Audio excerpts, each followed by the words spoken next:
Hello friends, welcome to शून्य दृष्टि। मैं गणेश कुशवाहा। आज हम बात करते हैं कि आध्यात्म की पराकाष्ठा क्या है। आध्यात्म का उच्चतम शिखर क्या है, इसके बारे में। एक बार सदगुरु जग्गी वासुदेव ने अपने एक वीडियो में कहा है कि योगी 3 प्रकार के होते हैं।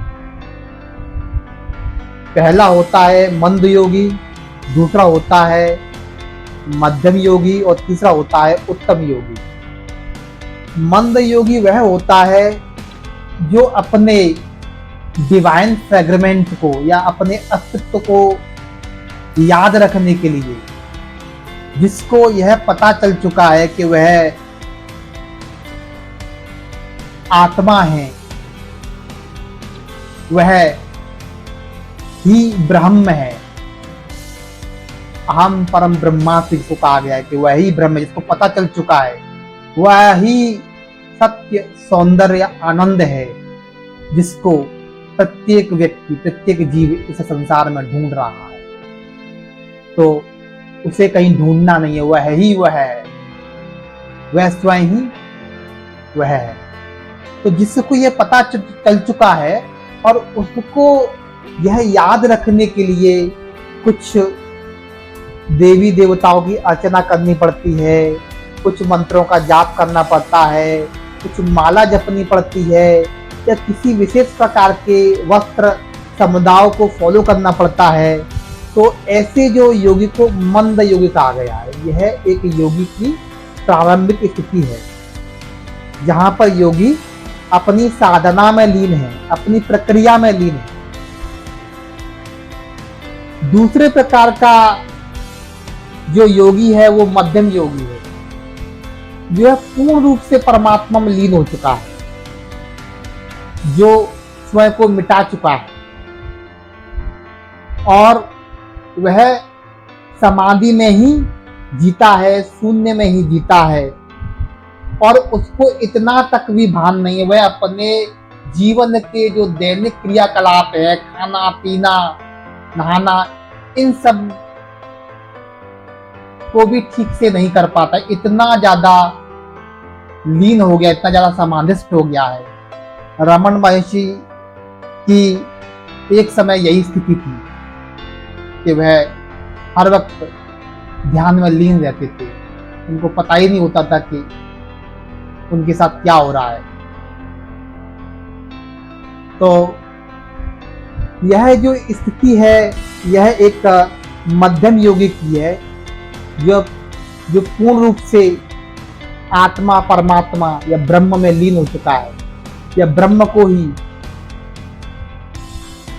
वह एकमात्र सच्चाई के रूप में जान चुका है। तीसरे प्रकार के योगी होते हैं वो उत्तम योगी कहा गया उनको। उत्तम योगी वह है जो अपने आप को अद्वैत ब्रह्म आत्मन जानने के साथ साथ संसार में भी ऐसे ही एक्टिव है जैसे एक नॉर्मल इंसान होता है, बल्कि वह लोगों को मदद कर पा रहे हैं उनके परेशानियों से बाहर आने में। लोगों को जो दिक्कतें हैं, जो समस्याएं हैं, उनको वो मदद कर पा रहे हैं और सांसारिक जीवन में बढ़ चढ़ के सांसारिक जीवन की प्रत्येक जिम्मेदारी को बढ़ चढ़ के बड़े ही अच्छे ढंग से निभा रहे हैं और साथ में वह परम शुद्ध, परम ब्रह्म में लीन है। दोनों ही स्थिति एक साथ है। तो यह एक स्थिति उत्तम योगी की है। यहाँ पर जो हमारे इस भारत की तपोभूमि पर अनंत योगी हुए हैं, उनमें से कुछ योगी जैसे दत्तात्रेय हैं या गोरखनाथ हैं या फिर कृष्ण भगवान हैं उनको इस प्रकार के योगी, उत्तम योगी का के दृष्टिकोण से समझ सकते, जिनको कि किसी प्रकार की साधना, किसी प्रकार की वेशभूषा, किसी प्रकार का यौगिक जो वातावरण की आवश्यकता नहीं है, वह ऑलरेडी वह आत्म स्थित हो चुके हैं। इसी परिप्रेक्ष्य में रजनीश ने भी एक बार कहा है कि अगर आध्यात्म की पराकाष्ठा के बारे में बात किया जाए तो उन्होंने कृष्ण को सबसे ऊपर, कृष्ण भगवान को सबसे ऊपर रखा है। बल्कि शास्त्रों में यह कहा गया है कि रामचंद्र जी को 14 कला निपुण कहा गया। वो भी अवतार है, वो भी विष्णु के अवतार हैं, लेकिन पूर्ण अवतार उनको नहीं स्वीकारा गया है और कृष्ण को 16 कला निपुण कहा गया है, पूर्ण अवतार कहा गया है। क्योंकि कृष्ण जी ने कभी कोई साधना के तहत ज्ञान को प्राप्त नहीं किया। बुद्ध ने साधना की और इस जीवन में वह आत्मा, परमात्मा और ब्रह्म को उपलब्ध हुए, निर्वाण को उपलब्ध हुए। रामचंद्र जी वशिष्ठ योग वशिष्ठ रामायण एक फेमस है, जिसमें वशिष्ठ और रामचंद्र जी के संवाद दिखाए गए हैं। तो रामचंद्र जी ने एक यौगिक जीवन को साधा है, लेकिन कृष्ण का जो जीवन है वह प्रगाढ़ रूप से योग में ही स्थित है।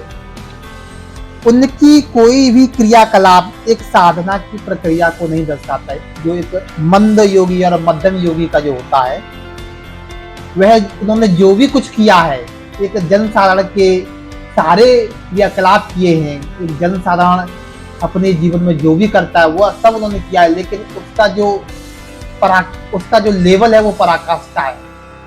वह जब वो बच्चे थे तो भी उनको, उनके बाल्य स्वरूप को भी ईश्वरी रूप में आराधा गया।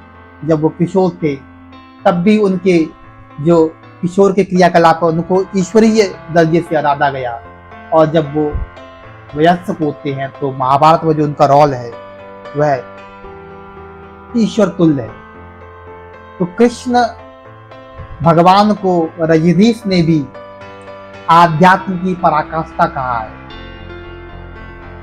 इसीलिए आधुनिक काल में अगर हम किसी आध्यात्मिक व्यक्ति की बात करते हैं तो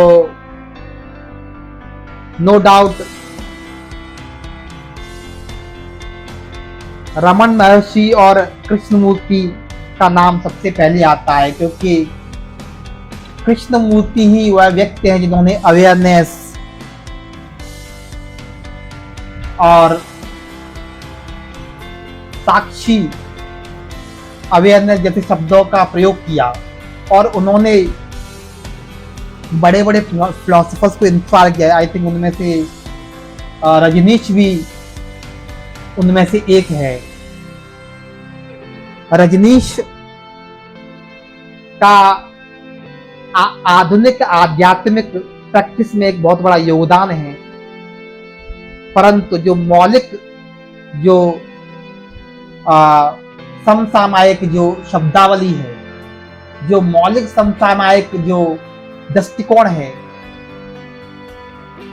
आई थिंक भगवान बुद्ध और महावीर के बाद जे कृष्णमूर्ति ने वो दिया। जे कृष्णमूर्ति की जो शब्दावली, जो अटेंशन, जो अवेयरनेस, साक्षी हो जाना, दृष्टा हो जाना और अपने माइंड को देख लेना, अपने माइंड को देख पाना, तो इसी कृष्णमूर्ति के ही इर्द गिर्द आई थिंक सारे जो आधुनिक जितने भी तथाकथित या फिर प्रसिद्ध जो हमारे आध्यात्मिक गुरु हैं वह कृष्णमूर्ति के ही इर्द गिर्द है। मौलिक कार्य कृष्णमूर्ति का ही है। कहा जाता है कि जो कृष्ण मूर्ति की जो फिलॉसफी वो तो बहुत ही नीट है, बहुत ही कड़वी है, बहुत ही रूखी है, लेकिन उसको एक बार समझ में आ जाए तो उसका जो नशा है वो बहुत ही तेज है, और रजनीश ने उस फिलॉसफी को डाइल्यूट करके बहुत ही जूसी करके पेश किया है। आई थिंक स्वामी विवेकानंद का भी एक बहुत महत्वपूर्ण योगदान है, और ये तो भारत हमारा आध्यात्मिक गुरुओं का, आध्यात्मिक व्यक्तित्वों का धनी देश है, जहां पर रामकृष्ण परमहंस, जिनका मैं नाम लेना भूल गया, उनका एक बहुत ही महत्वपूर्ण योगदान है। और स्वामी विवेकानंद का जो आई थिंक उनको मैं पहला क्रांतिकारी कहूंगा, पहला इंटेलेक्चुअल फ्रीडम फाइटर, जिन्होंने 1893 शिकागो में जाकर भारत का जो एंशिएंट इंडिया का जो उसको मैं कहूंगा कि एंशिएंट इंडिया का जो यौगिक नॉलेज है, जो डीप नॉलेज है, जो और हिंदू धर्म की जो, इसको धर्म न कह के एक विज्ञान के रूप में जो प्रतिष्ठित किया विवेकानंद ने, तो बहुत ही महत्वपूर्ण है। सदगुरु जग्गी वासुदेव का भी एक महत्वपूर्ण कंट्रीब्यूशन है आधुनिक आध्यात्मिक प्रैक्टिस में। इनका जो फिलॉसफी है, इनका जो दृष्टिकोण है, आध्यात्मिक दृष्टिकोण है, वो बहुत ही कंटेम्पररी है। आज की जो यूथ का जो एजुकेशन है, आज का जो यूथ जो मैनेजमेंट, टेक्नोलॉजी, इन सब की जो स्टडी कर रहे हैं, तो उस शब्दावली को लेकर human is the most sophisticated computer of this planet. आदमी इस दुनिया का सबसे परिष्कृत कंप्यूटर है। तो इस परिष्कृत कंप्यूटर की जो टेक्नोलॉजी है, उसके बारे में विश्व को परिचय दिया है, तो वास्तव में एक नई डायमेंशन को एक्सप्लोर करता है। लेकिन सबसे महत्वपूर्ण जो कार्य जो आधुनिक आध्यात्मिक प्रैक्टिस में जो किया है, वह संदीप माहेश्वरी का। संदीप माहेश्वरी वह व्यक्तित्व हैं जिन्होंने बहुत ही वर्नाकुलर लैंग्वेज में, यूथ की भाषा में, उनकी समझ इतनी गहरी है आध्यात्म को लेकर कि उन्होंने जीवन के जो 3 पहलू हैं, हेल्थ, वेल्थ और रिलेशनशिप, तीनों में लोगों को बहुत मदद की है। उन्होंने जो निर्वाण, आत्मज्ञान, सेल्फ रिलेशन जैसे भारी भरकम शब्दों को इतना सिंपल कर दिया है, उतना साधारण कर दिया है कि प्रत्येक व्यक्ति, प्रत्येक यूथ यह समझ पा रहा है कि यह कोई ऐसी चीज नहीं है जिसको करने के लिए हमें बुजुर्ग होना पड़ेगा या फिर हमें फिलॉसफी को चूज करना पड़ेगा। यह तो जीवन की रियलिटी, जिसका सबका हक है, जीवन को बेहतर कैसे बनाना है। तो आज के जमाने में जो संदीप माहेश्वरी जी ने जो कार्य किया है, वो बहुत ही सराहनीय है। उन्होंने बिजनेस के रूप में लोगों को बिजनेस कैसे करना चाहिए, लोगों को पैसा कैसे कमाना चाहिए, पैसे का सही मैनेजमेंट कैसा करना चाहिए, इसके रूप में देश की इकोनॉमी को एक बहुत बड़ी मदद पहुंचाई है। और एक शिक्षक का रोल क्या होता है, एक शिक्षक देश का निर्माता होता है, यह उन्होंने साबित किया है। हमारे जो संबंधों में, हमारे जो दैनिक संबंधों में आध्यात्मिक दृष्टिकोण का क्या प्रैक्टिकल रोल है, इसको उन्होंने बड़ा अच्छा प्रैक्टिकल रूप में समझाया है। और हमारे विजडम, आत्मज्ञान कोई हवा नहीं है, कोई ऐसी चीज, कोई बोरिंग चीज नहीं है। यह तो नॉर्मल है, यह तो प्रत्येक व्यक्ति का हक है। बल्कि जो विवेकानंद का जो कहना था, education is the manifestation of the perfection which is already within us, उसको प्रैक्टिकल रूप में साबित किया है। आई थिंक वह खुद अपनी टीचिंग के एक प्रैक्टिकल उदाहरण है। मैं ऐसे व्यक्तित्व को दिल से धन्यवाद देता हूं और उनका कृतज्ञ हूं। Thank you.